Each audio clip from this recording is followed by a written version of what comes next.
Hola familia, estamos aquí para compartir acerca de la palabra de Dios. Yo soy el Padre Samuel Meléndez Gutiérrez y un gusto estar contigo. Estamos en el día número 345 de lectura de la palabra de Dios.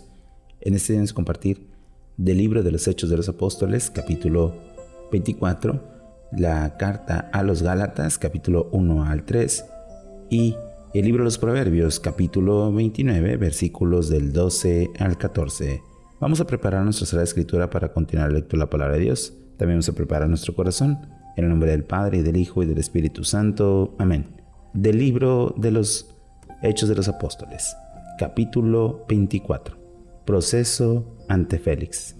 5 días después, el sumo sacerdote Ananías bajó con algunos ancianos y un abogado, un tal Tértulo, y presentaron ante el gobernador su acusación contra Pablo.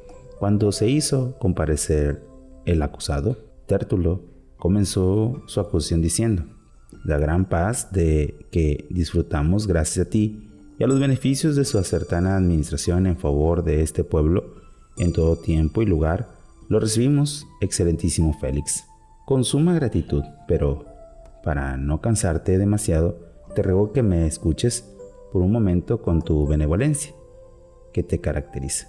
Hemos comprobado que este hombre es una plaga.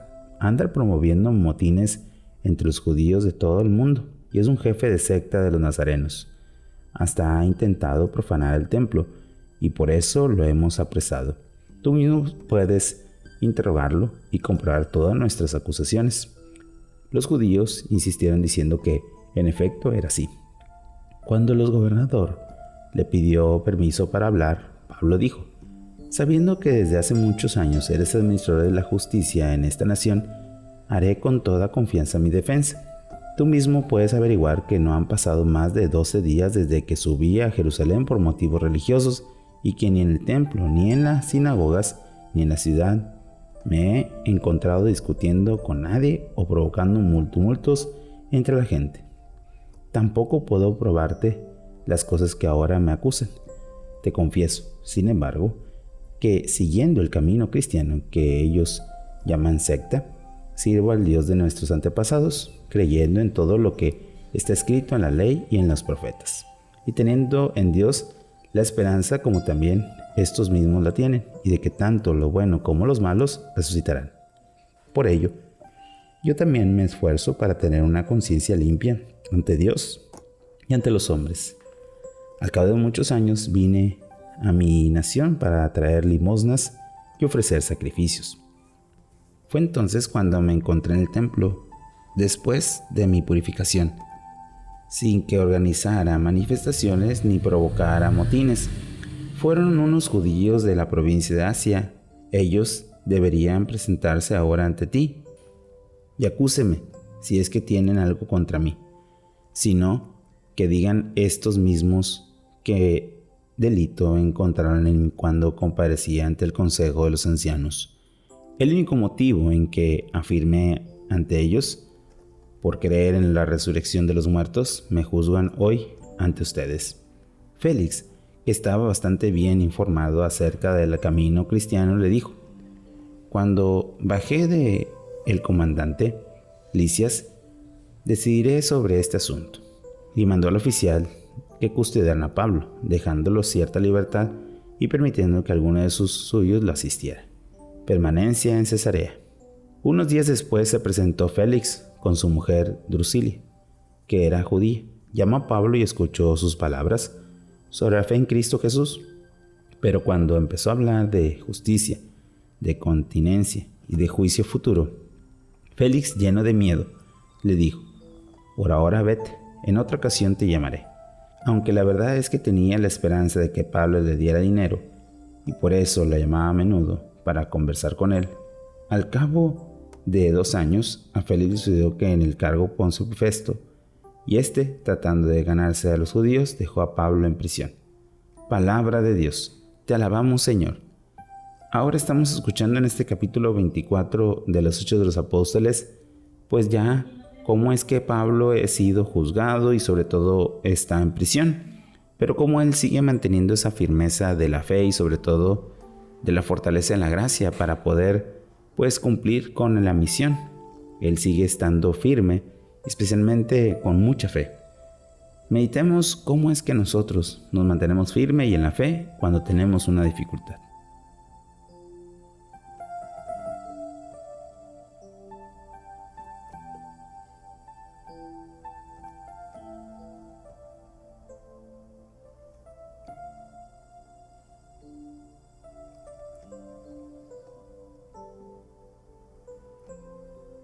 Habiendo meditado el libro de los Hechos de los Apóstoles, comencemos ahora en una nueva carta. Vamos a leer la carta a los Gálatas, capítulo 1. Saludo. Pablo, apóstol no por disposición humana, ni por intervención de hombre alguno, sino por voluntad de Jesucristo y de Dios Padre, quien lo resucitó entre los muertos, junto con todos los hermanos que están conmigo, a la iglesia de Galacia. Gracia y paz para ustedes de parte de Dios nuestro Padre y de Jesucristo el Señor, que se entregó por nuestros pecados para librarnos de este mundo malvado, conforme a la voluntad de Dios, nuestro Padre, a quien pertenece la gloria por siempre. Amén. Dura represión. No salgo de mi asombro al ver con qué rapidez han abandonado a quien lo llamó mediante la gracia de Cristo para pasarse a otro evangelio. Pero no hay otro evangelio. Lo que pasa es que algunos se lo están confundiendo e intentan manipular el evangelio de Cristo, pues sean maldito cualquiera, yo o incluso un ángel de Dios, de que le anuncie un evangelio distinto del que yo les anuncio. Ya les había dicho, y ahora les repito, si alguno les anuncia un evangelio distinto del que he recibido, caiga sobre él la maldición.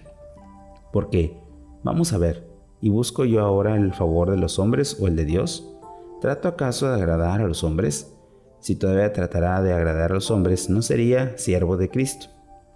Pablo, perseguidor de la iglesia. Quiero que sepan, hermanos, que el evangelio anunciado por mí no es una invención de hombres, pues no lo recibí ni lo aprendí de ningún hombre. Jesucristo es quien me lo ha revelado. Ha escuchado sin duda mi antigua conducta en el judaísmo, con qué furia perseguía yo a la iglesia de Dios intentando destrozarla, incluso aventajada de entre el judaísmo a muchos compatriotas de mi edad como fanático partidario de las tradiciones de mis antepasados. Vocación de Pablo.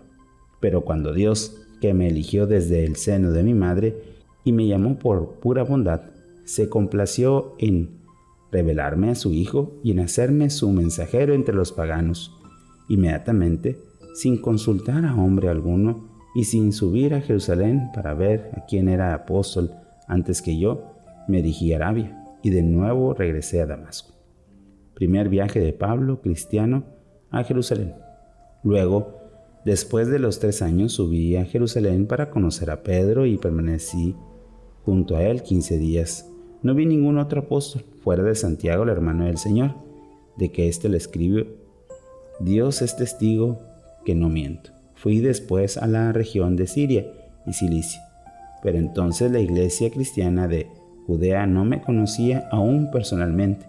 Únicamente oí decir, el que no me persigue ahora anuncia la fe que antes combatía, y daba gloria a Dios por mi causa.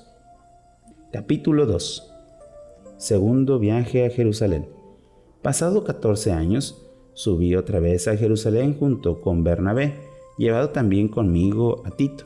Subí impulsado por una revelación y, en una conversión privada con los principales dirigentes, les di cuentas del evangelio que anuncio a los paganos.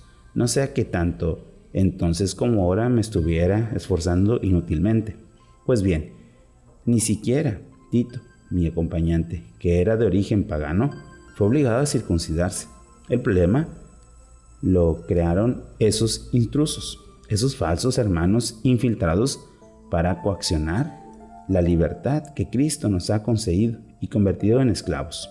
Pero por ningún momento nos dejamos someter, pues era necesario que la verdad del Evangelio permaneciera íntegra entre ustedes, Pablo y los otros apóstoles. En cuanto a los que tenían autoridad, no importa lo que antes fuera, pues Dios no hace distinción de personas.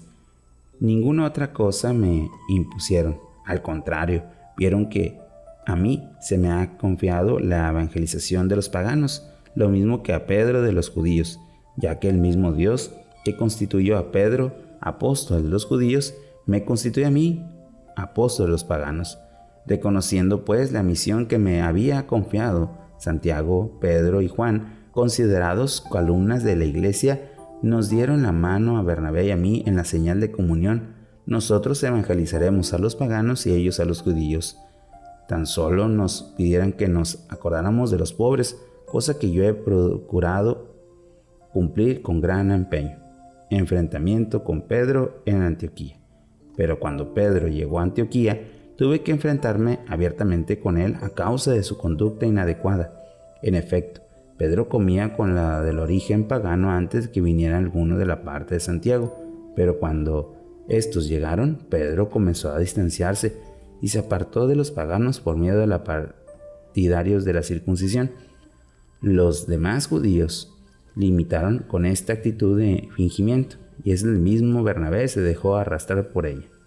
Viendo pues que su conducta no estaba de acuerdo con la verdad del Evangelio, dije a Pedro en presencia de todos: si tú, que eres judío, vives como pagano y no como judío, ¿por qué obligas a los de origen pagano a comportarse como judío?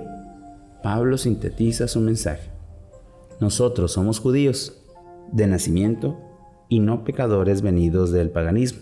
Sabemos, sin embargo, que el Evangelio no es justificado por el cumplimiento de la ley, sino mediante la fe en Jesucristo. Y nosotros hemos creído en Cristo Jesús para ser justificados por medio de esa fe en Cristo, y no por el cumplimiento de la ley. En efecto, por el cumplimiento de la ley nadie será justificado. Ahora bien, si el buscar ser justificado en Cristo hemos resultado también nosotros pecadores, ¿será que Cristo está al servicio del pecado? De ninguna manera.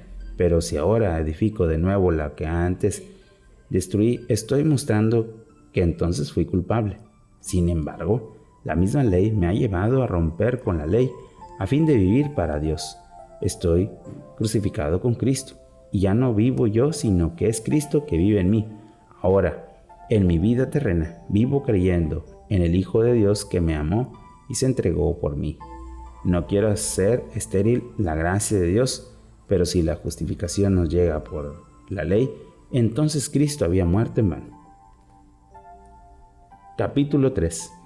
Salvados por la fe y no por la ley. Gálatas. ¡Qué torpes son! ¿Quiénes les ha seducido? ¿No les presenté claramente a Jesucristo clavado en la cruz? Solo esto quisiera preguntarles: ¿recibieron ustedes el Espíritu de haber cumplido la ley o por haber aceptado la fe? Son tan torpes que después de haber comenzado confiado de espíritu, terminan ahora confiando en sus propias fuerzas. ¿Quedarán desperdiciados tantos dones? Porque, de hecho, quedaría desperdiciados. ¿Acaso cuando Dios los comunica el Espíritu realiza prodigios entre ustedes, lo hace porque han cumplido la ley y no más bien porque lo han aceptado la fe? Ahí tienen el ejemplo de Abraham. Creyó a Dios y se le tuvo en cuenta por obtener la justificación. Entonces, por tanto, que los que viven de la fe, esos son los hijos de Abraham. La Escritura, previendo que Dios haría justo a los paganos por medio de la fe, predijo a Abraham esta buena nueva: por medio de ti serán bendecidas todas las naciones.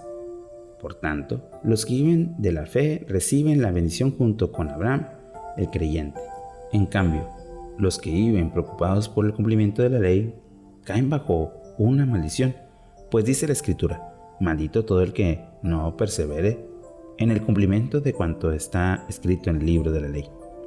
Que en virtud de la ley Dios no hace a nadie justo. Es evidente, pues, el justo en virtud de la fe vivirá, y la ley no es fruto de la fe, sino que el que cumpla los preceptos por ello vivirá. Pero Cristo nos ha librado de la maldición de la ley, haciendo por nosotros maldición, pues dice la Escritura: maldito todo el que cuelga de un madero. De esta manera, los paganos obtendrán la bendición de Abraham mediante Cristo Jesús, y nosotros, por medio de la fe, recibiremos el Espíritu prometido. La ley y la promesa. Hermanos, les voy a hablar con un ejemplo tomado de la vida ordinaria. Aunque se trate de alguno humano, nadie puede anular o modificar un pacto previamente concluido. Pues bien, la promesa fueron hechas a Abraham y su descendencia. No se dice a tus descendientes como si fueran muchos, sino a tu descendencia, refiriéndose a uno solo, es decir, a Cristo.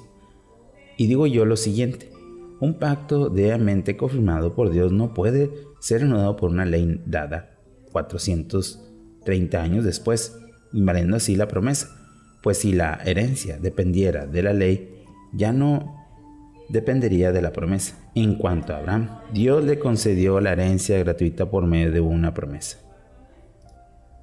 Entonces, ¿para qué se dio la ley promulgada por ángeles, con Moisés como mediador? Fue añadida para indicar a los que eran pecadores hasta llegar a la descendencia a quien fue hecha la promesa. Ahora bien, el mediador no lo es de un solo, y Dios es un solo. Entonces la ley contra las promesas divinas? De ninguna manera. Si se hubiera dado una ley capaz de dar vida, si procedía la justificación del cumplimiento de la ley, pero la Escritura presenta todas cosas bajo los dominios del pecado, para que la promesa hecha por los creyentes se cumpliera por medio de la fe en Jesucristo. Hijos de Dios en Jesucristo. Antes de llegar a la fe, éramos prisioneros de la ley y esperábamos encarcelados lo que se manifieste la fe. La ley nos sirvió de acompañante para conducirnos a Cristo y así ser justificado por medio de la fe. Pero al llegar la fe, ya no necesitamos acompañante. Efectivamente, todos ustedes son hijos de Dios en Cristo Jesús mediante la fe, pues todos los que han sido consagrados a Cristo por el bautismo de Cristo han sido revestidos. Ya no hay distingo entre judío y no judío, entre esclavo o libre, entre varón o mujer, porque todos ustedes son uno en Cristo Jesús, y no son de Cristo, sino también descendientes de Abraham, herederos según la promesa. Palabra de Dios, te alabamos, Señor. Hoy hemos escuchado la carta a los Gálatas. Podemos descubrir cómo San Pablo quiere corregir el camino de aquellos que han perdido el Evangelio, pero también nos da la razón de que la fe nos lleva a la justificación. Pero, ¿realmente vivimos la fe o solamente la decimos porque hemos sido llevados y anunciados por la misma? Meditemos un poco la palabra de Dios.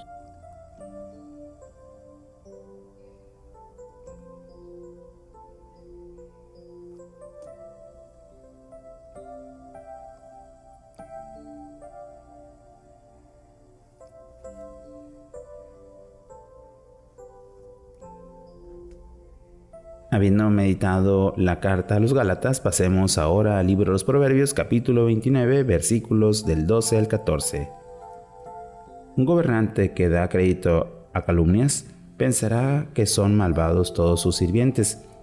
Pobre y usurero solo tiene esto en común: la luz que ambos ven viene del Señor.